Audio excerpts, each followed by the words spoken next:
Hey, welcome to the Rhona Morrell podcast. So do you ever feel like screaming out in the office, on Zoom or outside the school gates, for the love of God, come on, really? Then if this is you and you're looking for an honest, fun and frank podcast on life and business, then sit back and listen to me, Rhona Morrell. I'll be bringing great people on the show to talk, share and debate their life experiences and business challenges, keeping the show unpolished, but in a fun and unique British style, with sarcasm, tenacity, and maybe a few swear words or tears. This podcast keeps it real, honest, raw, and removes the bullshit in the only way I know how, through authenticity and getting shit done. Think of it less like the Housewives of New York or Towie with the lipo and drama, and more like the house lives of the real world. I hope you'll take something away to be better informed, laugh, smile, or maybe even finally getting the confidence to shout, come on really. So enjoy.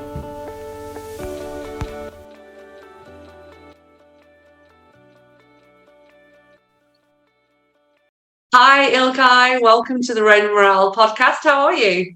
Hey, great to see you. I'm great. Thank you very much.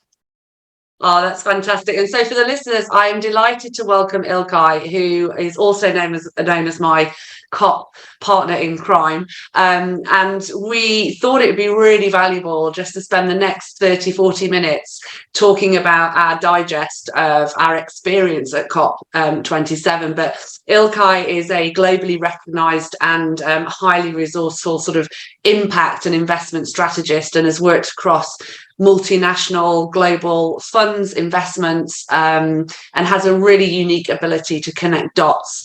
So I'm delighted to have Ilkay with me. We actually met through our membership through Top Tier Impact, of which Ilkay is an ambassador for in Turkey and is based in Turkey. We ended up being roomies for a week. I'm sure we'll come on to that in a moment. That was quite an interesting experience, but I think both ourselves felt that the company was kind of made the trip. So welcome to the show, Ilkay, and it's a delight to have you. Likewise. I mean, I'm thrilled to be with you. I mean, after our experience in COP, with your abilities really to source a place last minute almost, which was almost reasonable. I think that was amazing. And having the whole trip with you, it made it really exceptional for me. So thank you for the experience, and thank you for inviting me to your podcast as well. You're most welcome. So listen, let's dive in. I mean, you and I were both there for the first week of COP27. It was my first COP. And as people know, it was based in Egypt, in Sharm el-Sheikh. Just let's reflect. So for those that don't know the setup, it's split into two main zones, one being the blue zone, which tends to be your presidents, politicians, UN delegates, etc. And then you have the green zone, which is a lot for all of those individuals, but also for NGOs and businesses, etc. And then, of course, you have these various fringe events that go on around COP, which, we'll talk a little bit about later. But your initial impressions when you landed in Sharm and it was hosting COP27, what were your thoughts about location, logistics, and kind of those first impressions really of the experience? Well, first of all, I mean, having it in Egypt, where almost a lot of crimes for human rights are being held, is a conflict on its own.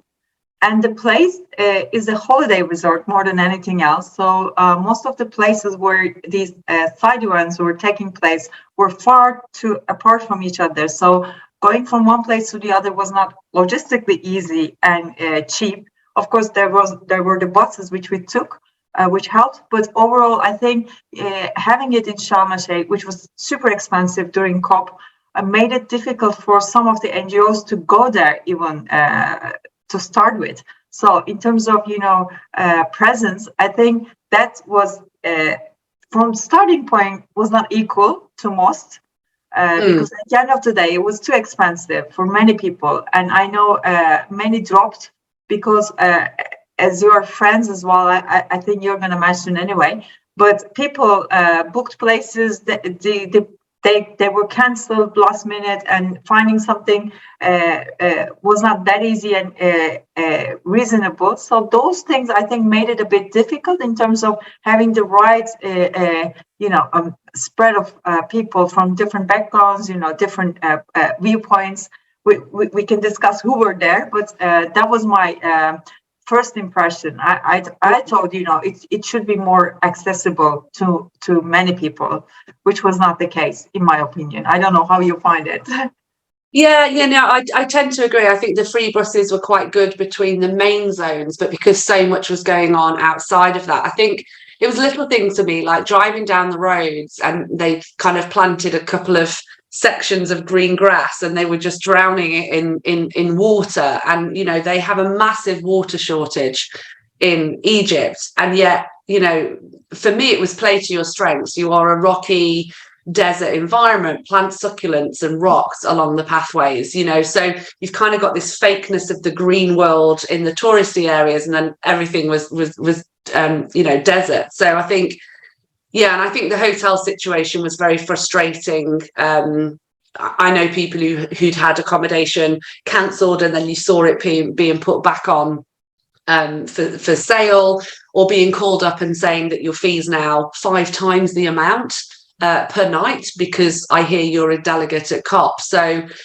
for me, all of that is to your point, so prohibitive to a lot of the people who need and should be there, to make it so cost prohibitive. I understand the need to create income during that time and to maximise it, but I think there was too much. A lot of advantages were being taken, and I think it was very unfair. Yeah, and I kind of, grouped the audience in three groups in my mind. I mean, it's just really my perception of how I read it. But there is one group with a lot of capital, and they see climate crisis as a new emerging economy. And they feel like, they can take a slice from the cake, because this is going to be an emerging, big market with the products and services. They have capital, and they have power to really lobby and reflect on things. So that's one group. And then there is the second group, which doesn't have capital. They're more activists. They're really, passionate about climate crisis. They want to change the world. But as they don't have that much capital, they don't have that much voice and changing power, unfortunately. And then there is the middle class, which is you and myself and and the likes. We are passionate, we want to change. We kind of, have access to the capital, but we're just in the middle. So I thought these 3 different groups, being there, but in terms of presence, of course, the ones with money have the power, and they have more presence. So that was kind of unequal in my mind. Yeah, and so on that point, have you got some striking data around, some of the attendees that were there that were either a conflict of interest, or certainly, you kind of raised both of your eyebrows to? Yeah, I mean, I was just checking out, who was there, and as a striking data to share, the number of delegates from actually coal companies. Let me just check. It was like 138, which was far more than the delegate number of developing countries who are most affected from the climate crisis. I think that tells a lot on its own. Yeah, I mean, I've read various stats from the 100 to 600 in total for all coal, gas and oil. And you just think what those 600 places could have given an opportunity for other people to be in the blue zone, because you and I didn't have access to the blue zone. So it's very difficult for us to kind of really comment on that. But I heard a lot from people who'd been into the blue zone and had come out and sort of saying it was, the irony of the fact that the water was sold in the blue zone, but it was free in the green zone. And, it was all quite very much sit, listen, very little interaction, was what I heard. That's what I heard as well. I think, my experience from Davos and COP pretty much similar. These fringe events have so much synergies and so many, good quality people. You meet very interesting people, have really interesting debates and discussions, which can really convert into meaningful connections going forward. I found it really helpful to really go to these side events. But I was a bit disappointed with Green Zone, actually. I mean, the content and the attendance was, for me, a bit disappointing. Yeah. No, I suppose I struggled. I suppose I had an expectation of what I thought it would be. And in my head, I was envisaging kind of entering this zone and just seeing a plethora of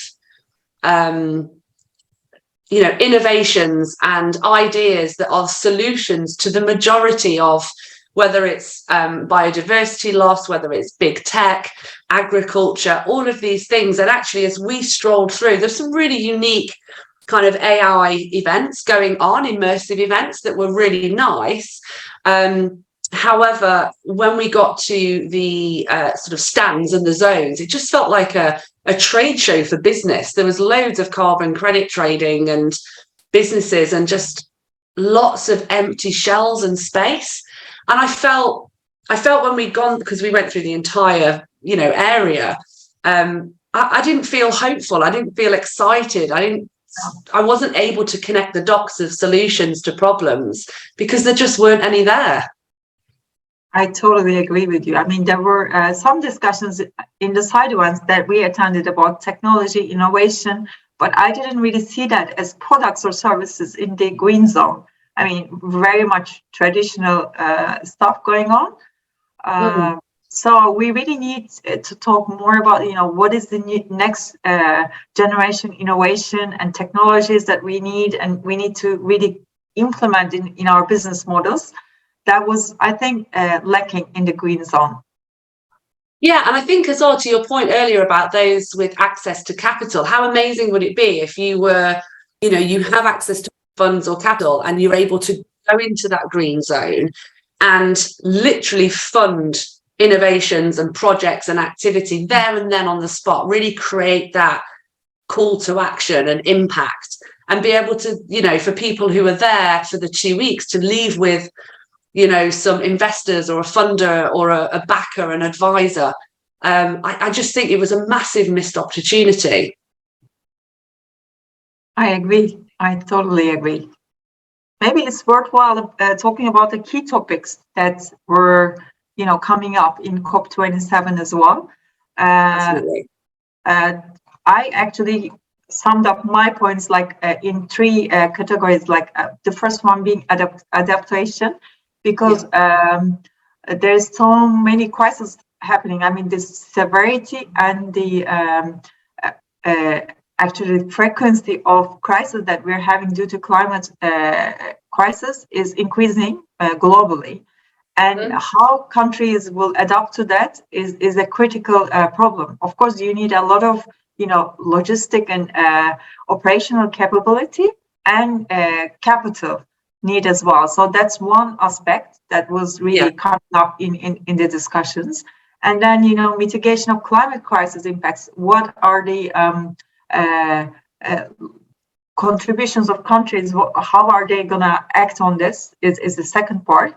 And the third one that I would like to highlight is loss and damage mechanisms. I mean, that was the topic of the summit. In the first week, we didn't hear much about it, but luckily enough, after we left, there was a consensus about creating this mechanism, which is really important, I think. And that's quite critical and coming up from the inequality discussion we had as well.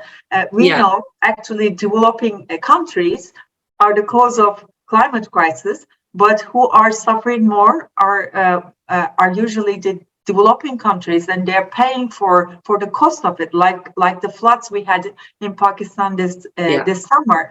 I mean, 30 million people lost their homes.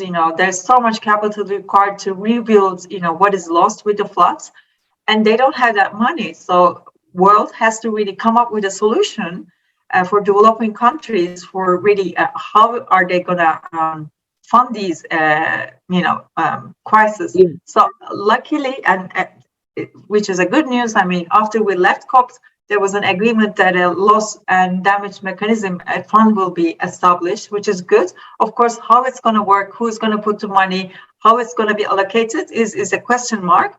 But even having the mechanism or agreement is a good start, I guess.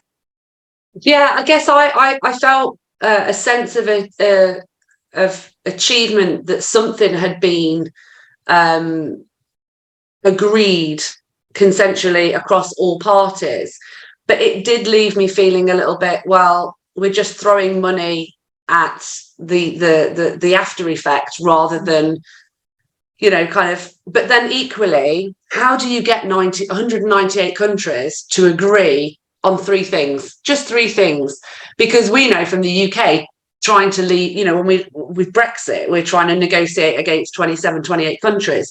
It just left me feeling it is COP27 for a reason. At what point are we going to really get agreement at a level that drives governance, investment, and scale? $1 million question, huh? If you could just sort that out for me, that'd be great. Okay, give me a second. I'll sort this out for you.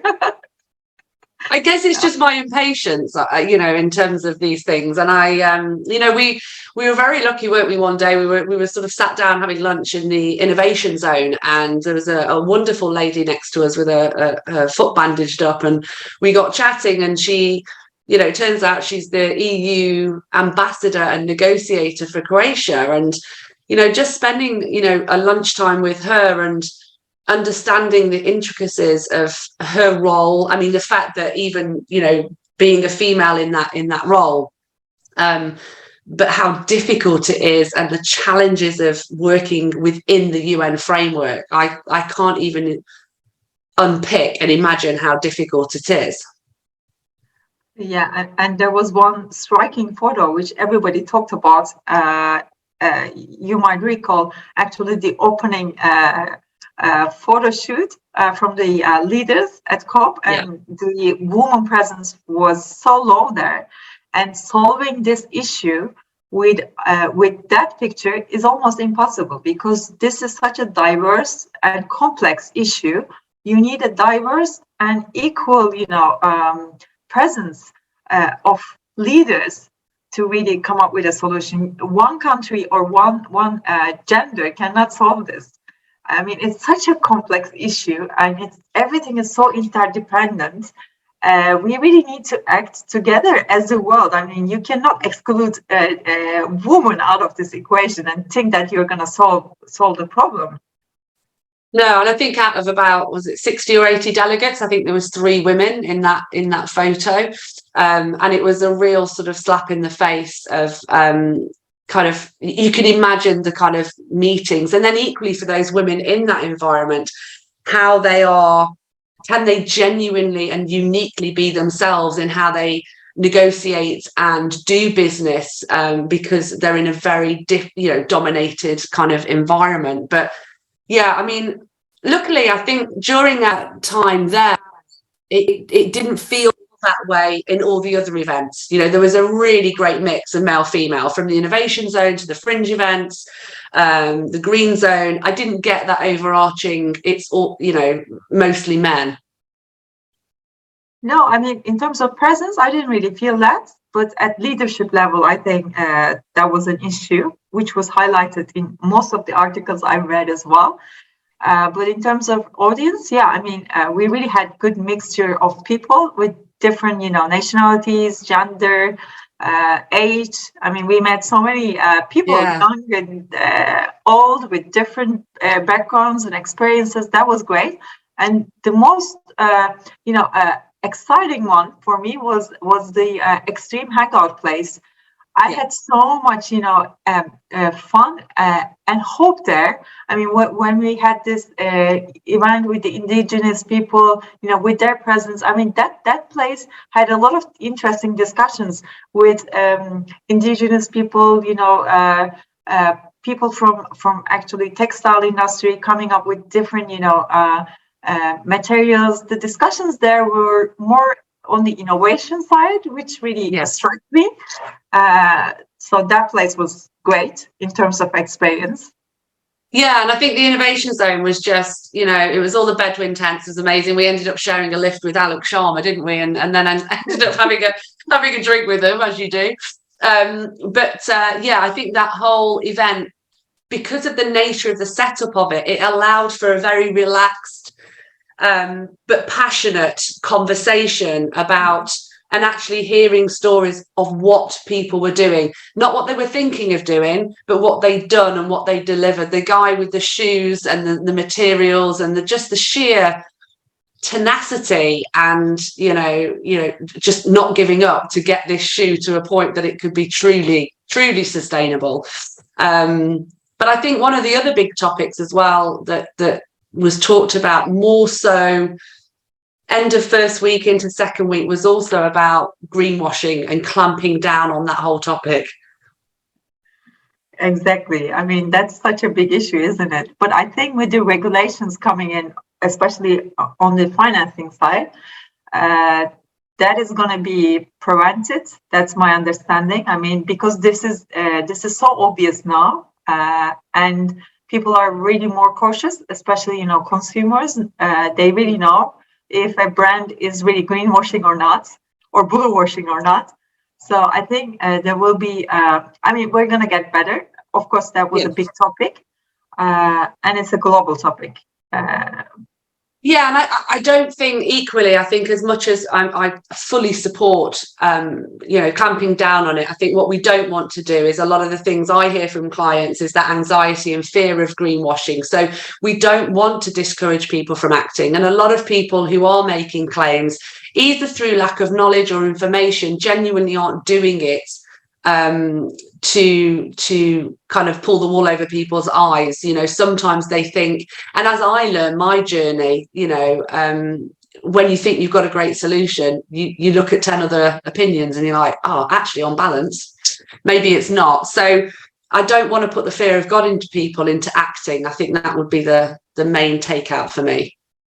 I think it's all about really educating ourselves about what is greenwashing and what is not. And that starts from that. I mean, even sustainability.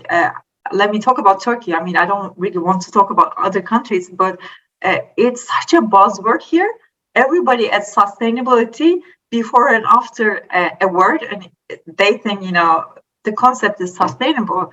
But it takes so much effort and so much education in terms of understanding what actually we mean by sustainability. And what kind of an impact we want to create? Are we measuring it? Are we really creating an impact, or are we just talking about it? That takes a lot of time. Especially countries like Turkey, we like, exaggerating, the outcomes. It's not just Turkey. I can absolutely go and see that. Absolutely not. Absolutely not. But I think that was actually what I really, really enjoyed, was actually meeting so many people from different corners of the world. And I'm talking some countries, and I think I'm relatively good in my geography, that I never even heard of. There's an incredible guy that used to get on the bus with me in the mornings. I would sit by him. I'm not talking about the bus driver that asked me to marry him. That's another story. And they had a glacial, and so of course we always think about the major glaciers globally, but this one was, the whole world depended on it, the whole country, the whole ecosystem. And and hearing his story and passion about protecting that, in global warming, was just really humbling. And even with the indigenous people, that music was so intense. And watching those young people, I'll throw us into that category as well, but kind of dancing and singing and just taking in that moment was so powerful. It is. It is. I think it's all about being authentic in our solutions.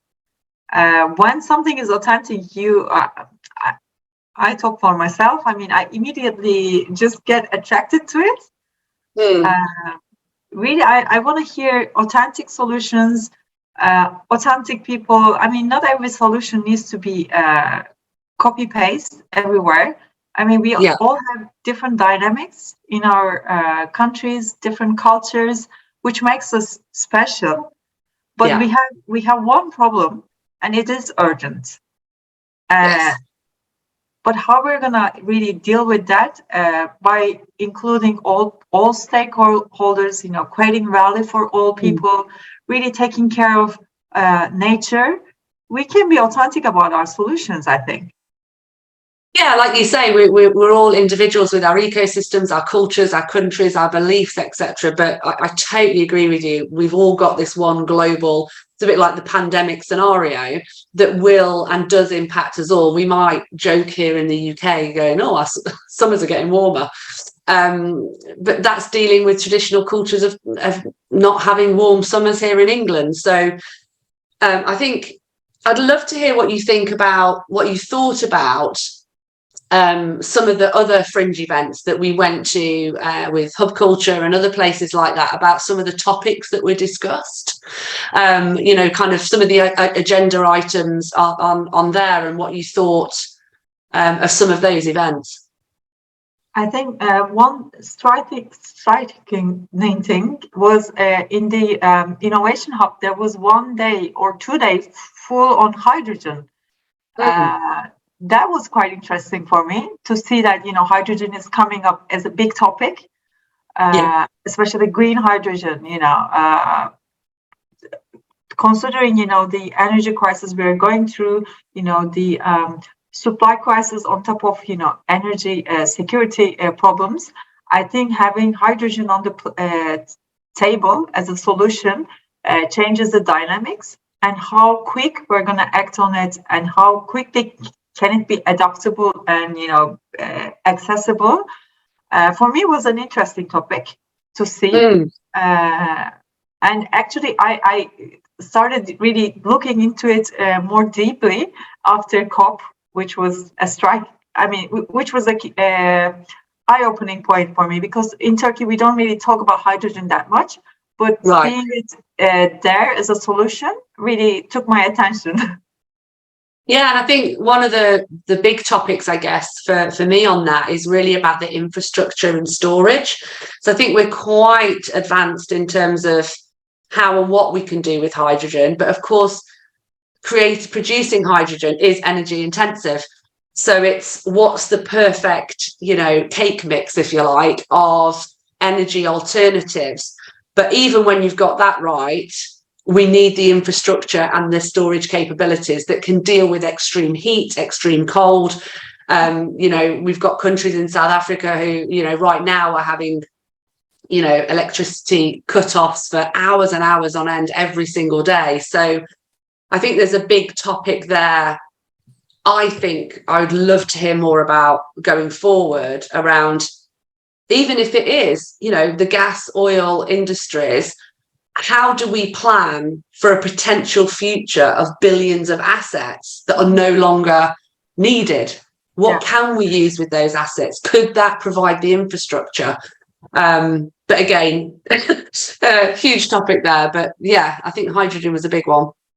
It is a huge topic. And actually, what are we going to do with the coal plants? I mean, we are using them. We started reusing them because of the energy supply crisis and the cost of energy. But in order to reach the 1.5 degrees target, we really need to get out of coal immediately and really start using green energy more globally. So how is that transition gonna realize is a question mark. Another point that I took notes of was technology, use of technology.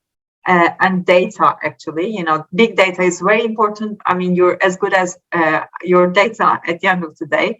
How are you? I mean, one problem that a lot Measurement. of mentioned about was, okay, we have some data, but it's not accurate. And how are you going to manage it and measure it and really use it is another topic. So use of data technology was highlights again from COP for myself at least. Yeah, and I think it was interesting, like, companies like we were talking to, Microsoft, and I think understanding how they're trying to transition their offerings around the data that's there. I think it's quite easy sometimes for people to hide behind the fact they don't have data or technology.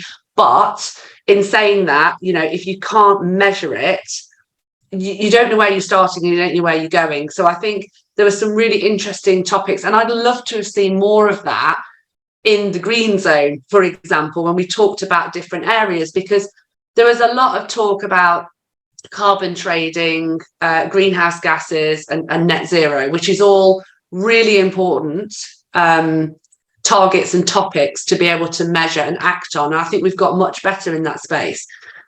But the importance of understanding the dangers of chemical fertilizers, the loss of biodiversity, again, I don't think came across very strong. Maybe it was talked more in the blue zone. So I would hate to. I don't know. I mean, yes, that's something I recognize as well. On top, I mean, when we talk about climate crisis, of course, we're always talking about implications of how are we going to deal with it on the biodiversity side and the climate crisis impacts. But what about people? I mean, we are going to be affected so much with what is going on in the world. A lot of migration is happening, will happen. People losing their jobs, their homes. They need to adapt to this new environment with less food, less water. I mean, this is going to change our lives, and adaptation to that and how vulnerable people will be really protected or supported was not a discussion I came across. Maybe in the blue zone, but we didn't really come across those kind of discussions where we were, at least.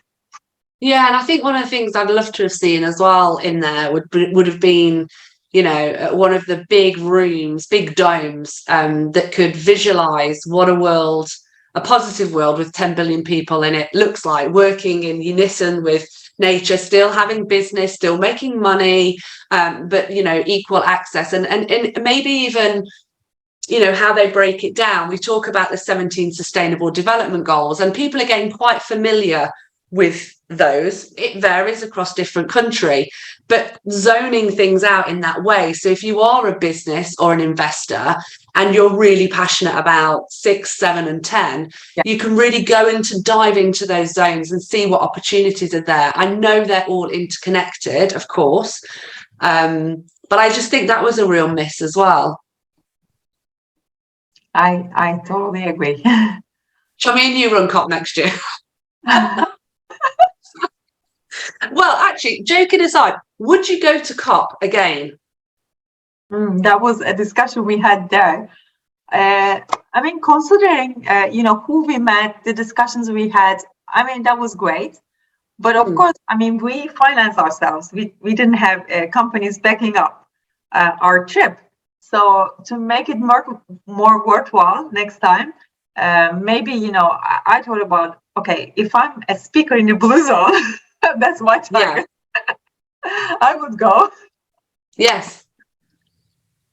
Yeah, exactly. Because what is the return on investment? What is the cost of those 30 to 50,000 people over a 2-week period, with all the flights, the private jets, which was shocking, all the water that's been pumped in, the food waste, how as a business itself does COP run to be sustainable? This promise of all these electric buses and taxis. I mean, I saw some taxis that were electric, but the buses weren't electric, and the taxis were just the local taxis that you know, as we fell foul to, were trying to rip you off at every corner. But I think, yeah, I don't know. I think whether I would go again, even if I was funded and paid to go, unless I really felt like I had a voice that could be heard and or create and act on something, make an impact, I'd probably say no, because otherwise it was just a networking event for someone like me anyway. Even with the incredible people that I met and, you know, getting to spend a week with you, of course, but I'm just not sure I'd go again. It feels, what are they going to change at 28? And we'll be there at 29 and 30 and 35. It's not going to be far different, I think. I mean, having it, we had a good experience, and I think that gives us a good idea.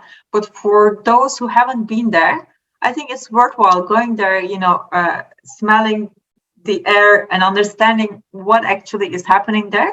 In my case, I had a bit of addition to, you know, my presence there, because I came over here and I wrote articles in Turkish, you know, talked on podcasts, talked on different, you know, platforms to talk about, you know, okay, what is going on there? You know, what are the topics? What are our key takeaways from that? What could be done better? What could be done in terms of, you know, integrating to the world? So I took a role on myself personally in terms of taking that information to my, you know, communities back in Turkey and trying to really inform them about the discussions going on there. You know, how could they really create value out of this? Or are we missing out anything? Or are we ahead of the game in some cases? So in that sense, you know, for my community, my presence in COP was valuable. No, absolutely. And I think it did seed in my mind how, I suppose, in a way, in the UK, we're quite advanced in certain areas, in quite a few areas. But I think the overarching thing for me is that political and governmental kind of governance, that will to kind of agree. And I'm just not sure how that many countries within a UN framework are going to be able to agree. So I guess I left feeling empowered that if we're going to do this, I felt from a lot of the fringe events, it wasn't down to just the private sector, but I felt that the private sector, the investment funds, those that have access to capital could really make a difference and make one quickly rather than potentially having to wait another 10 years, because that's what's really facing us. And many people now, you know, in the know, just 1.5 degrees is no longer an option. It is now 2. So, yeah, I guess, listen, first and foremost, I think we had an incredible week. I think we created so many conversations and we've connected so many people, and we're following up on lots of different meetings for our own projects, and I know for you in Turkey as well, you're hugely followed on socials, and so, you know, that's incredible. I think you and I will do something again in the future, no doubt, I'm sure. But yeah, I think it's just been wonderful to have you on the show. It's been great to just digest COP27 a little bit. This is great. I mean, it's such a great experience. I mean, the whole week was meaningful with you. I mean, with your presence, you know, we get along so well, you know, we just mingled in every situation almost. And, you know, wrapping it up in a show like this, which you hold, is amazing. So thank you for the opportunity. Oh, you're most welcome, Ilkay. You're most welcome. And listen, I'm sure next time you're in the UK, we'll meet up. But if anyone is out there listening in Turkey and wants to connect with Ilkay, please LinkedIn or DM me. I can send you her details. Incredible lady in this space. So I know she'll go on to do great things. So thank you so much, Ilkay. Thank you. Such a pleasure to see you. So that's it. You've made it. The show's over. Thank you for being with us. I hope you've been able to take something away, maybe solve a problem, or just know you're not alone. Here's hoping it made you smile with a few laughs along the way. Please feel free to find me on all social media channels, and you can subscribe to my YouTube channel. Just search the Rhona Morrell podcast. Have an awesome day and see you next time.